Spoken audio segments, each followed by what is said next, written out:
The next topic we have on stage here today is networking. Sometimes it's really exhausting, sometimes it's a lot of fun. And we have Sandra Schmidt here today from Coach Candy.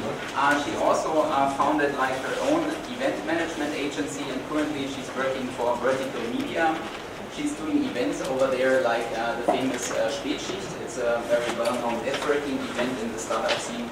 But she's also organizing the Eureka startup conference, a little bit more on the startups than we are here today. And she's still waiting for a microphone, I can see over there.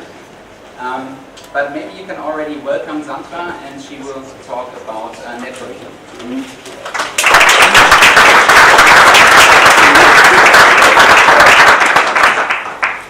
Okay. Yeah. Now I have a microphone, and you all can hear me? Yes? Yeah? Good. It's okay. For the morning, it's okay. Okay. Yes, I'm like here with time management. It's important here. So I will talk to you today. Welcome. I'm Coach Candy, and I will talk to you about successful networking, even if you hate it. So, who of you really likes networking? Oh, there are some people. And who really, I would not say hates networking, but dislikes networking? Oh, okay. Some more, but, and there are some people in the middle, like always. So, I know you know this situation. Like, for many people, it's going to a networking event, it's like going to the dentist. You know, I have to do it, but the perspective of like standing in a room full of strangers and feeling a little bit awkward and thinking about, oh, I have to small talk with them, it's like a nightmare. So you have this like, hello, I'm awkward thing, but you all know that the problem is, a major thing of growing businesses is you have to network with people, you have to meet new people, and you have to expand your network. So there are situations at networking events like this. Maybe it's a better way because there is someone coming to you and talking to you. But you think, well, no, yeah. But there are also situations like this. You have this with the phone, looking at the phone, and then networking on the phone with someone online, and maybe forgetting that there are people in front of you who are important and that you maybe should talk to them. So what is it today about? It's networks are like, you have to have real relationship. It's wonderful to have like people online that you know, but it's really important to have real relationships. And you have to have things in common, and there's this little cherry of individuality that you put on top. So networking is about relationships, it's about career, it's about opportunities. You can network everywhere, even in a long line at a post office. You can network there because you can connect with people there. And you can go to networking events, and you can even connect with maybe at the coffee which you take every day before you go to the office. And there's one little thing I would like, it's like the first little hint I will give you. It's, you can make more friends in 2 months by becoming interested into them than in 2 years by getting them interested into you. So if you really listen to what people are saying and you are interested in them, and you ask like open questions, people like to talk about themselves, and they really like it if you have some solutions for that. So it's really important to be interested in people. Today I have 10 tips like to make you feel better. I maybe have a little toolbox for you so that everybody could pick something out that he can maybe take with him and try. First of all, shortly, I have a nice introduction, but yeah, who am I?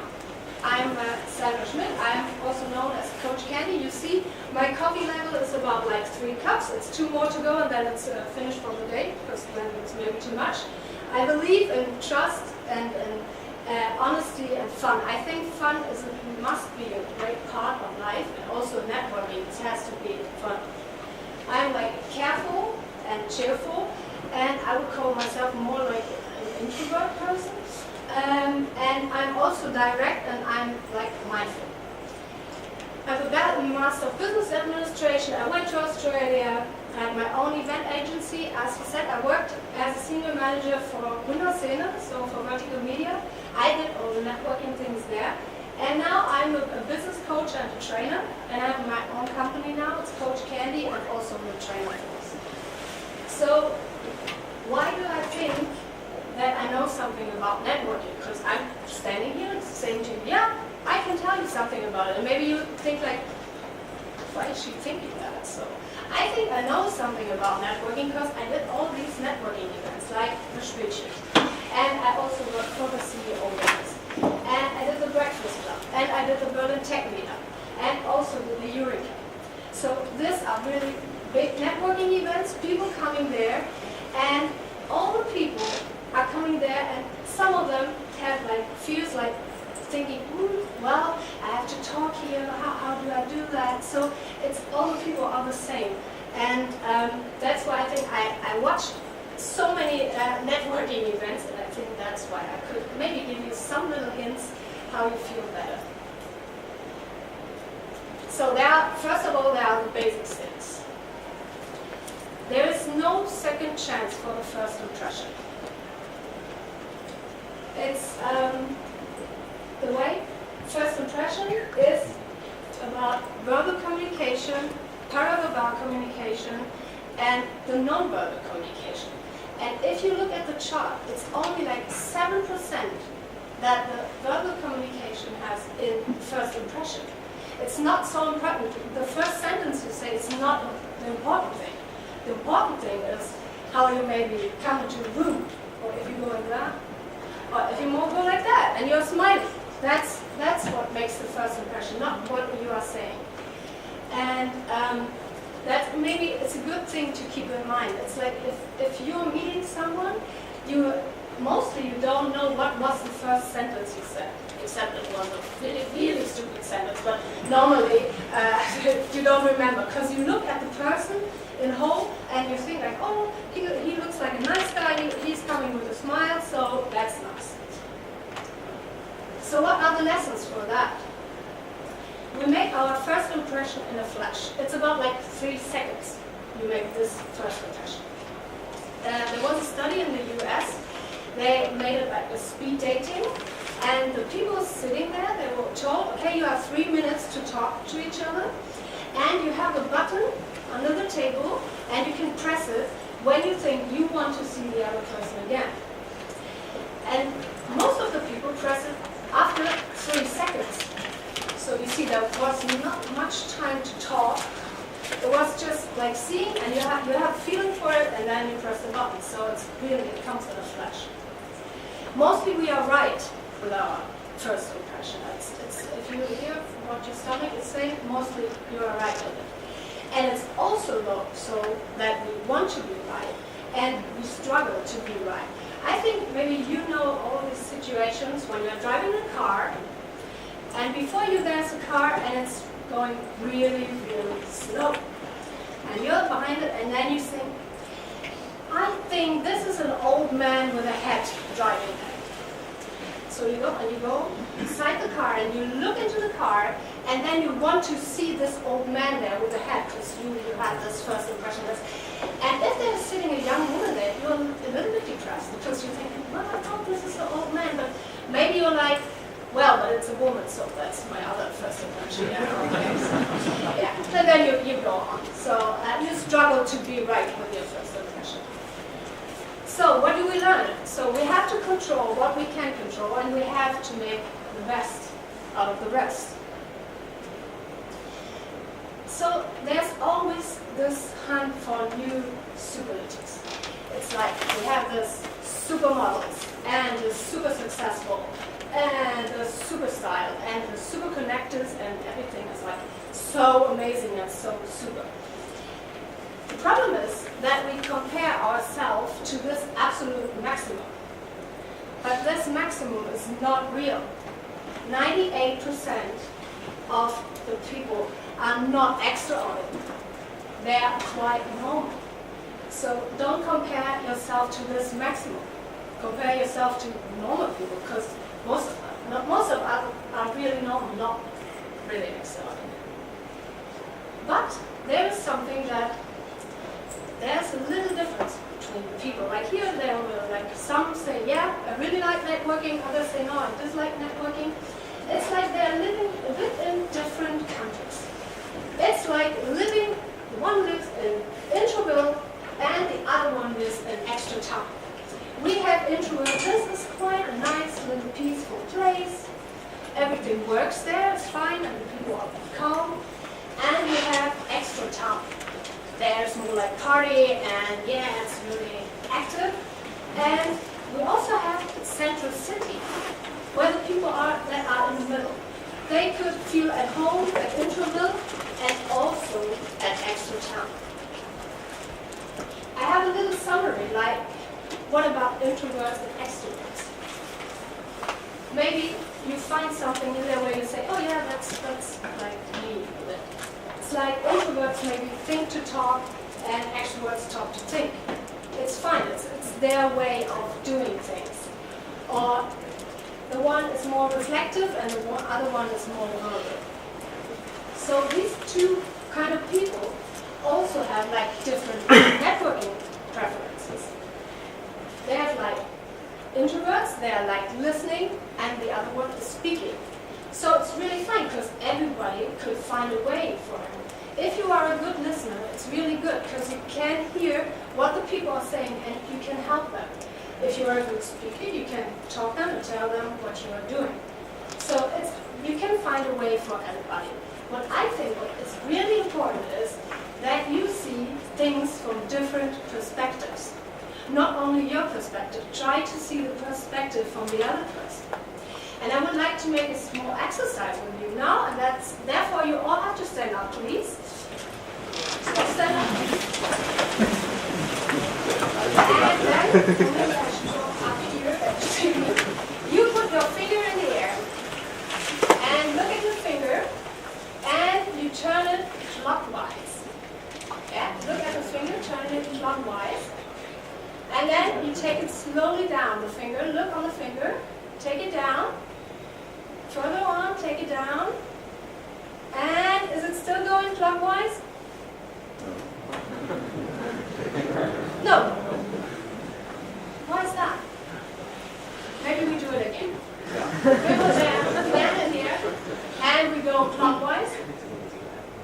And then you take it down slowly. And you look on the finger.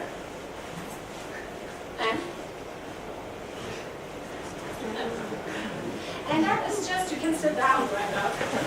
And that is just because you are changing the perspective. Look on things in different ways. That's a thing I will tell you. If you want to network, look on things in different ways. So, but there's also a thing that you cannot label things like shy and sociable to introvert and extrovert. I would call myself a social introvert. So I have to have time for my own, and I really like to do one-to-one networking talks, and not with a group of people. So I have this question for you. Why extroverts have a mailbox? Why do you think they have a mailbox?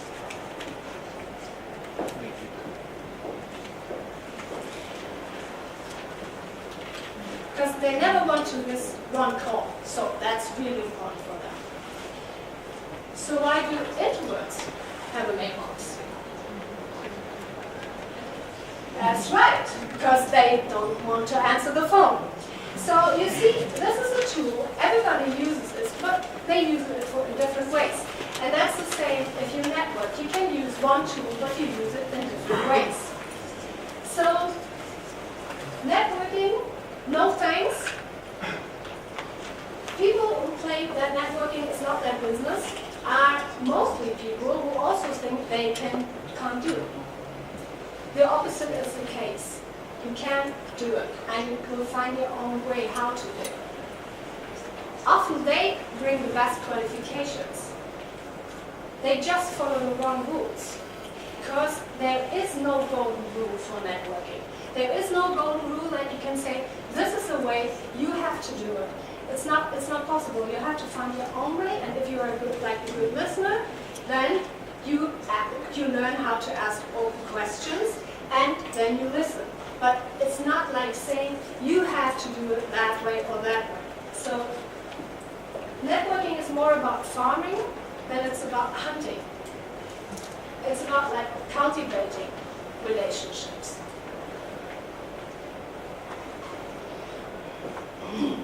And the whole idea is not to wait until you meet something from someone. You have to add it before. It's like with farming. If you then say, oh, now I have to have my potato here, oh, where is it? Because you didn't do anything for it. So it's like more like farm. You have to cultivate and engage in that network. Excuses that don't count. The third big lies to yourself. First is, I'm comfortable right now. Everything is fine. That's not true. I'm just too busy. I don't have enough time. I wait until whenever. And the time will never be the right time. My friends and family might be right. Maybe someone told you you are not a good networker, or you're not like the smart produce, So, no, don't hear it. You will find your way. It's got to be all or nothing. I'm not ready. So it has never got to be all or nothing. So it's with this maximum thing. That's not, don't have to compare with this maximum, with this superlatives. I don't know what to talk about. Okay, then just listen and ask questions. Life is too short not to go for it. You have to ask for things that you want, and then you can get them. So don't be afraid. And keep in mind, it's not about pay back, it's about pay it forward. It's about thinking, what does the other person maybe need that I can offer? And then you build this networking on this. Maybe you talk to someone and he tells you he has a problem with this and that. Maybe you think, well, I read an article about it. Maybe I could send it to you. And then you can tell it, or you say, oh, I know a person, maybe I can make an introduction to this person, and I can help you with this.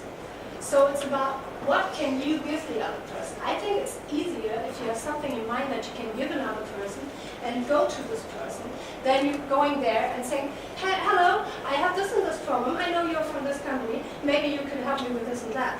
And the person maybe thinks like, no, well, why should I do that? So it's better to go there and to ask, what is he doing, and so on, then hearing, maybe, how could I help him? But the first step is always give yourself a push and plunge into the deep end. There is no other way. You have to give yourself a push.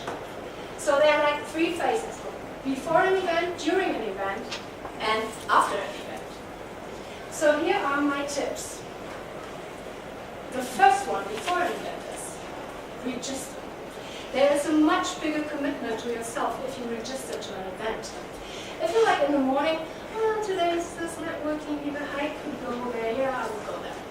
And then the evening comes and you're like, I could do some different things. Maybe I go to sports or I meet friends. If you have a registration, the commitment is much bigger. You're saying like, I registered, maybe I go there just for 10 minutes. Okay, so register. Think about what to wear. If you feel more comfortable in your clothes where you are, and if you thought about maybe what are there for people, and you're not standing at the networking event and thinking like, well, so yeah, make yourself feel comfortable. Think about what to wear. And be prepared. Have your business cards with you. and think about what is your story. Have like a little 30 seconds about myself in mind, like a pitch, like we heard for sale is also important. Have that prepared. It's much easier than if someone, it's always like people are saying like, what are you doing? And then it's easier, you have something in mind, then the flow comes out of this. Fourth is, take someone with you, but not to hang around with them at the bar. Not for that. But like a supportive networking buddy, and maybe you can challenge yourself with him and say, okay, I go and speak with this person, and maybe afterwards you go and talk to this person, and then we can connect and tell each other all this. So take someone with you. And before you go to the event, stop for a minute and just relax, take a deep breath. It's okay, and calm down, and then enter the room. So it's during an event. You enter the room. The first tip is study the name cards. Look at the name cards. Who's there? Who maybe is interesting for you? Which companies are there? So that you have like a picture from the scene. The second tip is stand next to the buffet. People are much more calm where the food is. They're happy where the food is. It's really, really a good place for networking. And you can stand there and you can say something about the food. And sometimes it's just a little thing. Maybe it's November and you see there are some strawberries and you say like, well, I didn't know they have strawberries here in November. So that's it. Or you say like, well, I'm here for the food, so why are you here? Why are you here at the event? So you have this little sentence and you can connect. The third thing is stand in lines, like at the wardrobe, and stand in. And maybe there is a chance, like when you're at the buffet, you give a plate to the next person. And just give the plate, and then he's like, oh, thank you. So, and if you don't talk there, maybe later on you can go to this person and say, oh, we already met at the buffet. And the person will say, oh, yes, you were the one with the plate. So, and you can talk on this. Be aware of anything unusual. Is someone standing at your table and you think, well, this bag this guy has is really, really nice. Tell it and say, but I really like your bag, so where did you get it? This is like another little sentence. And there's one other thing. You're not going to an execution. So, smile. Tell your face to smile. Even if you're thinking, I hated to go here, but smile. It's a small tip, but it's good. And you have the afterward thing. Contact individually, continue this, and make yourself useful. If you told the person, I have read an article, and I can send it to you, send it. Nothing is more depressing if you just tell things and then don't do it. So I'll make the introduction or something. And also, reward yourself, because you challenge yourself, and it's good then to reward yourself. But don't forget to challenge yourself. So if you said like, I will make 2 contacts this day, next time I will make 3. And at the end, what I would like to tell you is, keep in mind, we don't see the world as it is, we see it as we are. So always try to change the perspective. And be the type of person you want to meet. If you know someone that you, in the first impression, thought, well, he is really a nice guy, think about what was it that you found so nice. So be the type of person you want to meet. And what's really important is go on. A great way to mess things up is to pretend to be someone you're not. You're all wonderful like you are, and just try, and try again, and just go on. It's getting better. And successful networking relies on showing who you really are. That's really important. Be honest. there is this Chinese symbol. It's the symbol for crisis, and it has two components. And the first one says like danger, and the second one means opportunity. So you can say like what comes as a threat maybe turns out as a chance. So failure does not exist, there's only feedback. And before I make the last exercise with you, I would say thank you, and please stand up again. And we have some little music there. And you like shake your arms. And you do the point in the front. And then you point in the back. And remember the point where you're pointing to. Remember where you're going there. Okay? Shake again. And now I tell you, just do it again, but do it further on. Do it further. Go on, do it further. And look where you're pointing now.